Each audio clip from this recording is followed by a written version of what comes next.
近整个机车圈彻底炸锅了，真的，这年头摩托车市场早就卷疯了，各大品牌为了冲销量、降价、送改装、堆配置，各种招数用尽，只求多卖一台车。可结果呢，偏偏杀出个张雪机车，不走寻常路，硬生生颠覆了整个行业的三观。大家好，欢迎来到星球热点，国家大事从不缺席，舆论场中抽丝剥茧，聚焦独家中国资讯。点赞、订阅加小铃铛，带你用不一样的视角读懂中国故事。就在6月26号，张雪机车820系列3款新车正式开卖，场面根本不是卖车，简直是线上抢购大战。开售仅1小时，全网直接锁单2272台，销售额当场干到1.3个亿。大家可能没概念，小编给大家翻译一下。现在很多国产杂牌，甚至一些老牌车企，辛辛苦苦一整年，风吹日晒搞促销、跑渠道，全年销量也就2000来台。张雪倒好，别人1年的业绩，他1小时直接干完。这战绩放在中大牌摩托市场，简直是降维打击。这次上新的3款车型分别是820 R2 街车、820 R2 R 基础版和冠军版，价格从41800元到65980元不等。说实话，刚爆出定价的时候，网上吐槽声真的满天飞，大把摩友在评论区敲键盘吐槽，说张雪飘了，定价太自信，还有人嫌弃 820R 外观不协调，颜值拉垮，比不上同级别竞品，甚至调侃这波操作是主动给对手送人头、送市场。结果呢，狠狠打了吐槽党的脸，网友嘴上嫌弃，骂声不断，下单的时候手速快的离谱，根本不带犹豫，最终订单数据直接说明一切。主打性能的顶配820 R2 狂卖1197台，赛道冠军版拿下524台，就连被骂最惨、颜值争议最大的820 R 街车也稳稳卖出551台。3款车全线飘红，没有一台滞销，妥妥的全网真香现场。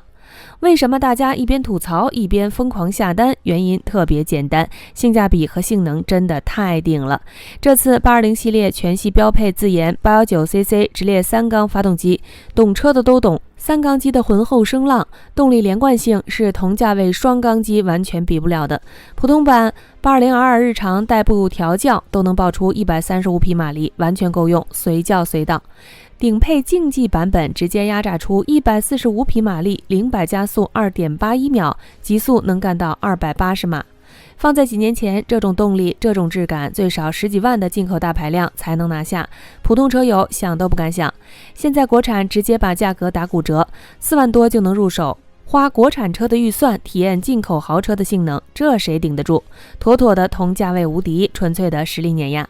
如果说性能炸裂是常规操作，那张雪机车最封神、最颠覆整个行业的，绝对是它的反向操作。全行业所有车企都是挖空心思拉客户、冲销量，恨不得刚拿驾照的小白全都来买车，毕竟多卖一台就多赚一笔。唯独张雪机车有钱不赚，硬卡门槛，主动把大把客户往外推，官方直接白纸黑字官宣820系列动力太猛，容错率极低，新手完全驾驭不了。凡是摩托车驾龄不满1年的，一律禁止购买。光自己规定还不够，他还玩了一手全网监督，重金悬赏。只要你发现哪家门店、哪个商家敢偷偷把车卖给驾龄不足1年的新手，直接举报，核实之后立马到账5000元现金奖励。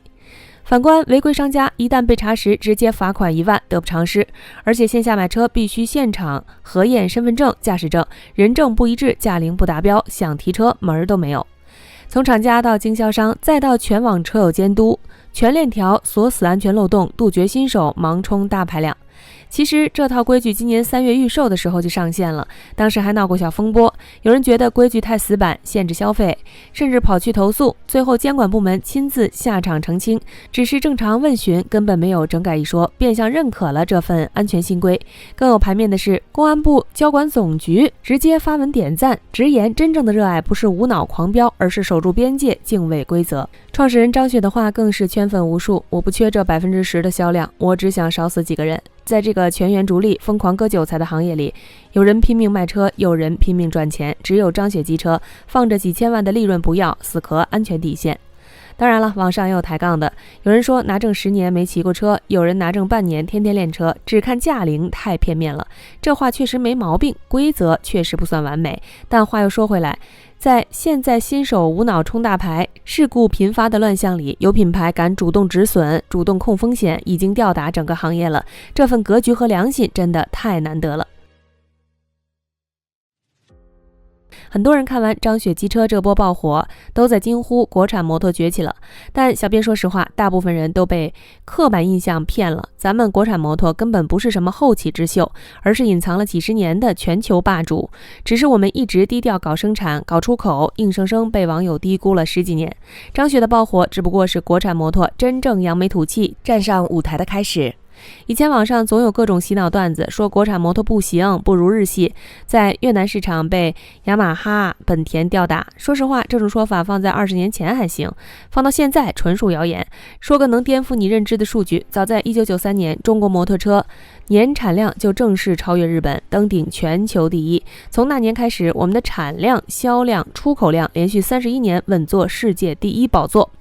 目前全球超过70%的摩托车贸易份额全部被我们拿下。简单讲，全世界骑的摩托车10台有7台都是中国制造，我们是妥妥的全球摩托产销大国，体量碾压日韩，吊打欧美，压根不是什么弱势产业。那为什么很多人一直觉得国产摩托不行？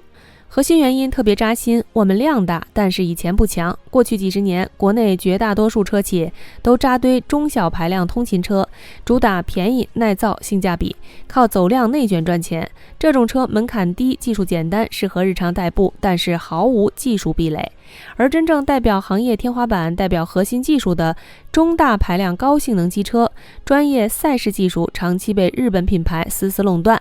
本田、雅马哈、铃木靠着几十年的技术积累和赛事沉淀，牢牢拿捏全球高端市场，我们只能在低端市场内卷，高端市场压根插不上话。再加上国内燃油摩托市场大幅缩水，2009年巅峰销量1918万台，到了2030年直接跌到586万台，10几年暴跌上千万台，市场缩水，文化沉寂，高端技术空白，让很多人误以为国产摩托在走下坡路，实则整个行业都在蛰伏蓄力，等待一个能打破僵局的破局者。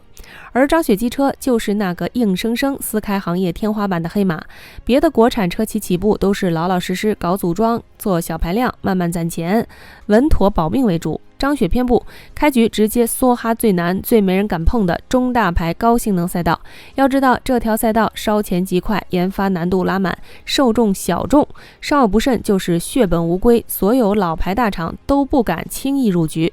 但也正因为如此，日系巨头逐渐放松了警惕，逐年缩减高端赛事和大牌技术的研发投入，留下了巨大的市场空白。张雪靠着20年行业深耕的经验，精准抓住这个机会，别人不敢赌的技术，他全力研发；别人不敢碰的赛道，他全力冲刺。最终结果大家都看到了，品牌成立不到2年，直接拿下 WSBK 世界超级摩托车锦标赛分站冠军，在国际顶级赛场正面硬刚日系豪车，打破日本品牌常年垄断的局面。夺冠之后，品牌销量直接暴涨3倍，彻底火遍国内外。如今估值突破10.9亿，从一个小众新品牌逆袭成国产大排量的标杆代表。不止国内卖爆，张雪还带着国产高性能机车走出国门，进军欧洲。就在新车开售前2天，200多台整车从重庆整装发船出海，月底还有300多台陆续发货。以前我们出口的都是廉价代步小摩托，现在我们出口的是能打比赛、能对标进口豪车的国产大排量。这波逆袭，谁看了不说一声大快人心？张雪的崛起真正补齐了国产摩托最大的短板，终结了我们只会造代步车不会造性能车的尴尬局面。它证明了国产摩托不是只能低端内卷，我们也有核心自研技术，有顶级赛事荣誉，有高端出海实力。最难得的是，在所有品牌都唯利是图的当下，张雪一边疯狂突破技术，一边坚守行业底线。别人拼命割新手韭菜，他主动设限护佑车友；别人内卷降价拼利润，他深耕技术拼实力拼口碑。这种不随波逐流的格局，配上草根逆袭的热血故事，让他拥有了别家车企复制不了的品牌魅力。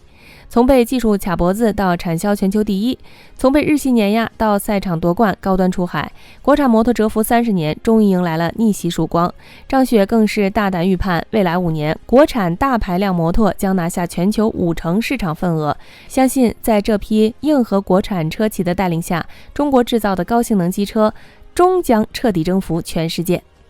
好了，今天的内容到这里就结束了。如果你喜欢小编的影片，还请大家多多点赞转发，让更多的人一起见证中国进步。关注我的频道，这样既能回顾往期视频，又不会错过之后的精彩内容。那我们下期节目不见不散。